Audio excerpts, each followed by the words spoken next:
Now that you have turned in your initial outline drawing and you've received some feedback from me, we're going to continue to revise and refine what we've done and expand our imagination as we draw. So, this is all about adding details as we go.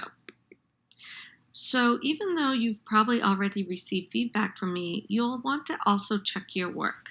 So, let's look at composition first.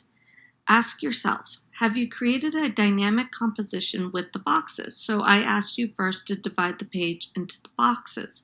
I asked you to create a variety of boxes that are rectangle or square, that they be different sizes, that they have proximity to each other, meaning there's not a lot of space between them, and that there are both horizontal and vertical boxes to create that horizontal versus vertical tension.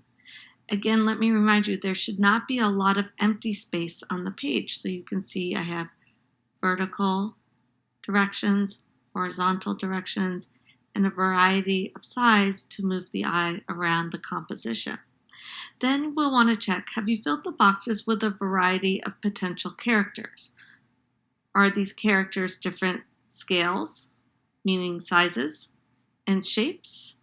So you want to look at your shapes that you're using and make sure that some are very tall, some are maybe smaller, then they move in different directions, that you have a variety of shapes, that not everything is just a circle, that some things have hard lines and edges, other things maybe softer, squishier, and so forth. Do they break the boxes? And as you develop these characters, do they in some way interact with each other and move the eye around the page? So let's compare my initial drawing, which was this, to my expanded drawing. What has grown and changed?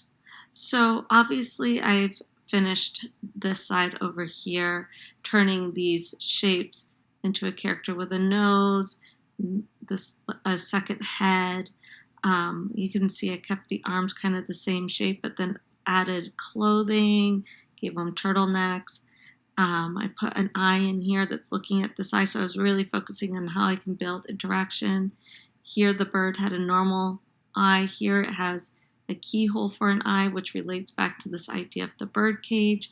I'm repeating the bird cage here so that the story kind of continues from this character to this character, adding a head and a crown here. These guys kind of seem to be like reacting and watching what's going on down here. And so as I was continually developing my drawing, I'm thinking about how I can add details, but also how I can create interaction through like glances where characters are looking, and how I repeat details to kind of create a world where these characters exist together. So your work is due Friday at 11:59 p.m. and that's your fully finished outline drawings for your characters. It's 100 summative points. There should be no shading yet unless we discussed it and I approved you to move on to shading already. But still turn in your work even if I approved it and you've moved on to shading. And again, I'm going to be looking at composition. So have you created a dynamic composition with the boxes? Have you filled the boxes with a variety of characters who break the boxes, interact, and move the eye around the page? Have you created a variety of characters that are... And do your drawings demonstrate attention to skill and neatness? Okay, so I look forward to seeing everything you come up with. Remember to follow your creativity and continue to add detail to your character, continue to refine the drawings. Look for that feedback for me on Friday. I'll send out a remind when everyone receives their feedback so you know it's there for you. And follow your imagination.